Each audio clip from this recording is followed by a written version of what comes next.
Jewish students at Columbia University wrote an open letter regarding their fight against anti-Semitism on campus. We wanted you to hear it. In our name, a message from Jewish students at Columbia University. To the Columbia community. Over the past 6 months, many have spoken in our name. Some are well-meaning alumni or non-affiliates who show up to wave the Israeli flag outside Columbia's gates. Some are politicians looking to use our experiences to foment America's culture war.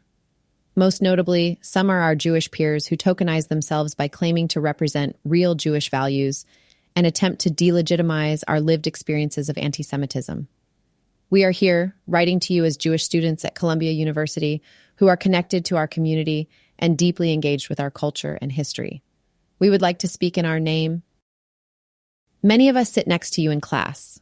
We are your lab partners, your study buddies, your peers, and your friends.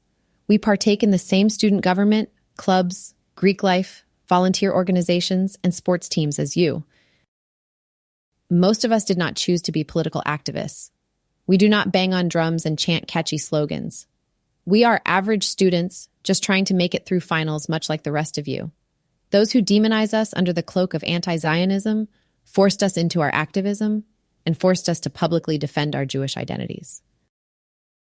We proudly believe in the Jewish people's right to self-determination in our historic homeland as a fundamental tenet of our Jewish identity. Contrary to what many have tried to sell you, no, Judaism cannot be separated from Israel. Zionism is, simply put, the manifestation of that belief. Our religious texts are replete with references to Israel, Zion, and Jerusalem. The land of Israel is filled with archaeological remnants of a Jewish presence spanning centuries. Yet, despite generations of living in exile and diaspora across the globe, the Jewish people never ceased dreaming of returning to our homeland. Judea, the very place from which we derive our name, Jews.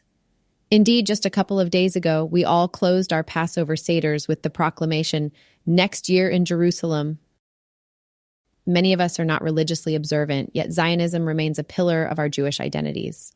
We have been kicked out of Russia, Libya, Ethiopia, Yemen, Afghanistan, Poland, Egypt, Algeria, Germany, Iran, and the list goes on.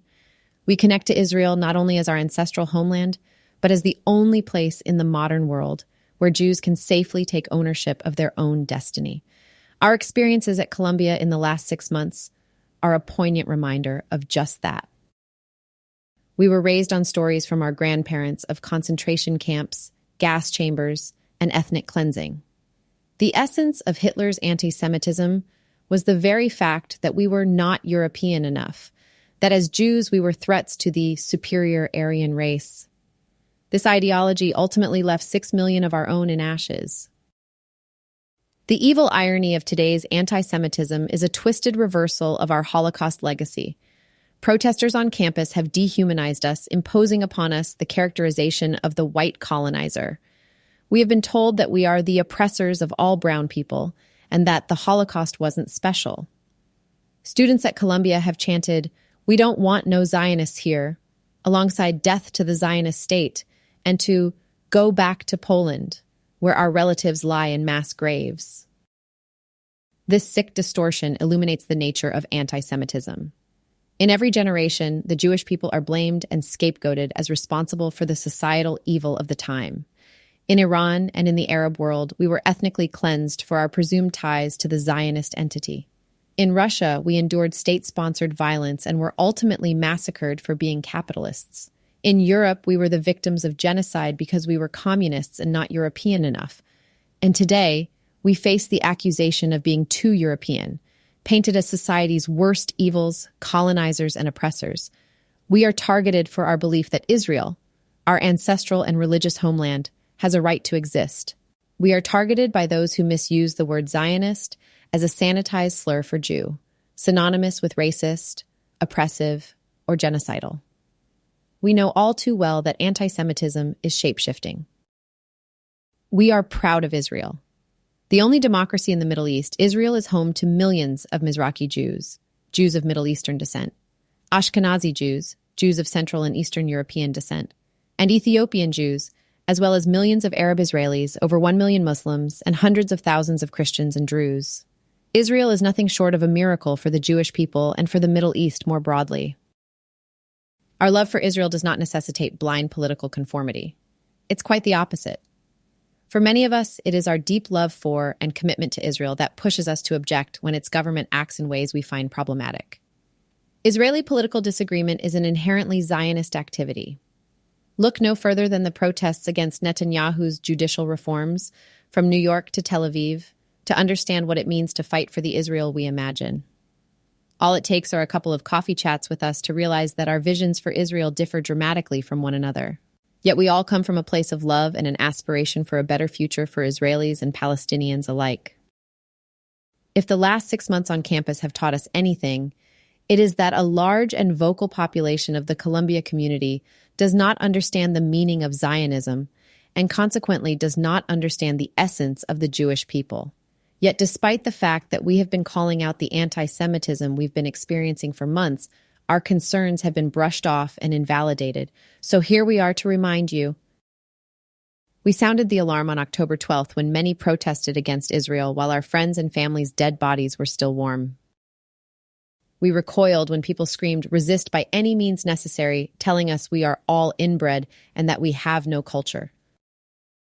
We shuddered when an activist held up a sign telling Jewish students they were Hamas's next targets, and we shook our heads in disbelief when side chat users told us we were lying. We ultimately were not surprised when a leader of the CUAD encampment said publicly and proudly that Zionists don't deserve to live, and that we're lucky they are not just going out and murdering Zionists. We felt helpless when we watched students and faculty physically block Jewish students from entering parts of the campus we share, or even when they turned their faces away in silence. This silence is familiar. We will never forget. One thing is for sure. We will not stop standing up for ourselves. We are proud to be Jews, and we are proud to be Zionists. We came to Columbia because we wanted to expand our minds and engage in complex conversations. While campus may be riddled with hateful rhetoric and simplistic binaries now, it is never too late to start repairing the fractures and begin developing meaningful relationships across political and religious divides. Our tradition tells us, love peace and pursue peace. We hope you will join us in earnestly pursuing peace, truth, and empathy. Together, we can repair our campus. If you like this, why not invite Neil Lazarus to speak at your synagogue, church, or school? Check out his website, awesomeseminars.com.